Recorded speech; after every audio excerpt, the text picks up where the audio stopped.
ตื่นเช้าขึ้นมากะง้มตาเช้าอยู่กับพวกคือเก่าหน่อไม้นอนนี่ยายแสงเอามาให้แล้วบอกว่าเอามาแกงเด้อว่าซั่นทางนี้ก็บ่อยากแกงแล้วอยากกินซุปนอกแกงได้กินดูอยู่ว่าแล้วก็ก่อไฟเตาถ่านดุดตัวเผาตัวหน่อไม้นอนนี่เป็นหน่อไม้ลืมแรงเผาอ่อนทั้งนอเด้อ่อนซ่อนความอ่อนคักตอนแรกคิดว่าสิแก่จากป่องบ่มีป่องแก่เลยจ้า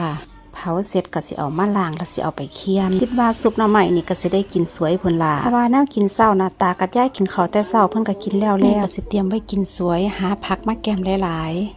ๆระหว่างรอเผาหน่อไม้อยู่ก็สิไปเก็บใบยะนางมาคั่นใบยะนางก็อยู่ข้างบ้านนี่ล่ะเสน่ห์บ้านนอกเขาก็ดีจังซี่เนาะจ้ามีใบยะนางสดๆให้เก็บใบยะนางมีประโยชน์หลากหลายออกฤทธิ์เป็นยาเย็นเก็บเอาหลายๆโหลดคั่นให้มันข้นๆก็แซ่บน้ำได้ใบยะนางแล้วก็สิเอาไปล้างซะก่อนส่วนตัวฉันก็จะใส่วิธีคั่นกำบิดให้มันมุนเอาผู้ลังคนเพิ่นบ่สะดวกคั่นเพิ่นก็ใส่เครื่องปั่นเนาะได้หมดจ้าแล้วแต่ไผสะดวกแต่ฉันก็สิใส่ถุงมือจักหน่อยเพราะว่าย่านเล็บดำ บิดไปบิดมากับมุนเอเลแล้วจ้าได้น้ำข้นๆแบบนี้ก็สิกรองเอาแต่น้ำเสร็จแล้วน้ำยะนางของฉันเอาไปถัดต้มใส่หน่อไม้ไปอูหลังจากที่เผาหน่อไม้เสร็จแล้วค่ะทุกคนจะเอามาเคี่ยนจ้ะ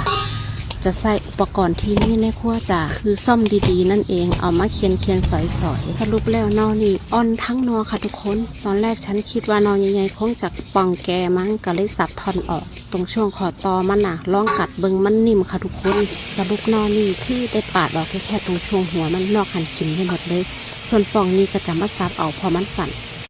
จะทำการอูหน่อไม้ต่อเลยจะทุบตะไคร้ใส่ผักอีตูจักน้อยเพื่อความหอมหน่อไม้ที่เคี่ยนจะมาต้มน้ำถิ่มเพราะชอบรสของหน่อไม้เสร็จแล้วจะปรุงปลาแดกจักน้อยกับชูรสหลังจะอูไฟเบาๆไปเรื่อยๆจนน้ำงวดก็จะได้น้ำไม้อูจะทำการซุปหน่อไม้ต่อเลยเขาสวนเก็บปักพริกมะขัวส่วนตัวจะชอบซุปกับพริกดิบเอาไปจี้หรือเอาไปขัวจะหอมขัวใส่หอมแดงน้ำขัวพอพริกสุกจะเอาไปตำมื้อนี้มีง่ากะสิขัวง่าใส่ไปน้ำคันบ่มีก็บ่ใส่เด้ขัวพอหอมเหลืองก็สิเอามาตำใส่พริกแล้วก็เอาหน่อไม้ที่อูหั่นลงมาใส่สิปรุงรสด้วยเติมน้ำปลาจักน้อยน้ำปลาแดกสิบ่ใส่หลายพอปรุงลงไปตอนอูหน่อไม้แล้วใส่ต้นหอมตามชอบมีใบหอมเปรย์หรือว่าต้นหอมผักชีส่วนตัวจะบีบน้ำมะนาวใส่จักน้อยเพื่อความแซ่บเสร็จแล้วชิมรสตามชอบทุกคนว่าบ่ซุปหน่อไม้ต้องกินแกมผักสดหลายๆมีผักหยังกะหามาแกมนี่เข้ากันเด้นี่แนมไปก็สิพอมีผักน้ำหัวนี่ล่ะ